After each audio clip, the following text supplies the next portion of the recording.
Anyway, you are not there in the class, but you try to answer question yourself after looking at this video.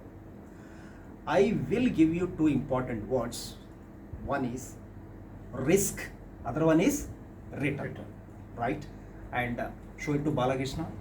Balakrishna, if I want to ask you one question, are you interested in risk or return? Return means money. Return, sir. Definitely, this is the fair answer which I got it from Balakrishna. It is something like that. Definitely, any one of us, we are interested in return only. Nobody is interested to take the risk. No. But my dear friends, you tell me if any investment avenue is there, I want to get more return without risk. Yeah. But that is not possible.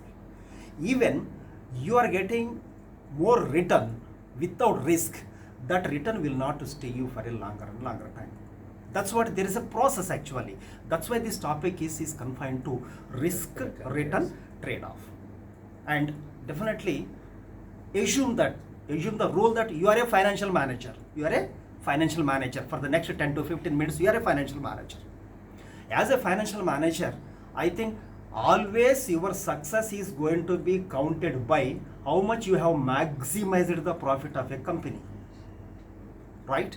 That's what in the first one, in the risk return trade-off, I kept you the first one is that the first your responsibility is to maximize the profit. Compared to the last year, whether your company has been, nowadays because of this corona, many companies their growth rate or profit rate has been declined. Always as an investor, suppose you have invested in a company, definitely you are going to compare, right?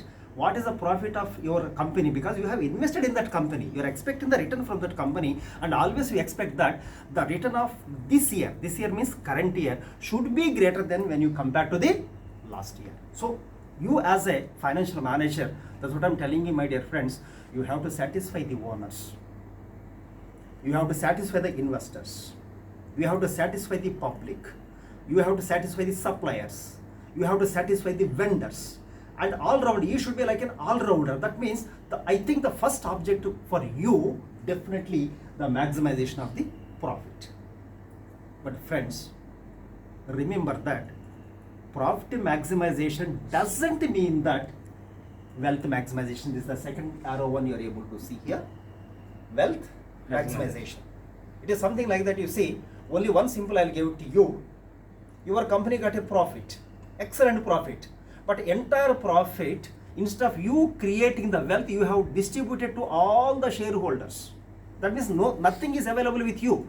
That means tomorrow, when there's an investment opportunity, I don't think you can encash that investment opportunity. Therefore, there is no question of wealth maximization, even though there is a profit maximization.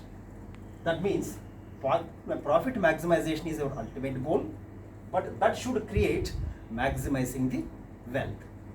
And the next one, third one, this is what I'm telling you. If any girl students are there, madam, you try to ask me, like sometimes you want to pick up it's a small salt packet. Look at Ramakrishna. Ramakrishna, Sir. you have gone to a shop, Sir. and your wife told to pick up some salt packet. Sir. Which salt packet you are going to pick up? Tata salt. Tata Salt. yes. Now I am telling you, but why you want to pick up a Tata salt? There's so many varieties are there, and salt doesn't require good quality. Any salt packet is having a minimum quality, good quality, but still you want to pick up a Tata salt. The reason is that I think you believe that Tata's has already created a value, and whatever the product is coming from the Tata, it is having a lot of value. That is what you want to pick up a value. That's what profit maximization, I'm happy.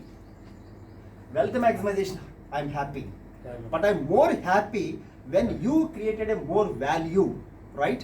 And that should be the ultimate goal of a financial manager. That means that is your goal. That should be your goal. What is that? Value maximization. Friends, this is not easy. This is not easy. Then what you have to do, and you have to take certain critical decisions. They are very difficult decisions. Sometimes you see, today you have taken a decision, because I'm looking at these are the 4 decisions you are able to see here. They are having a long-term impact, not short-term impact.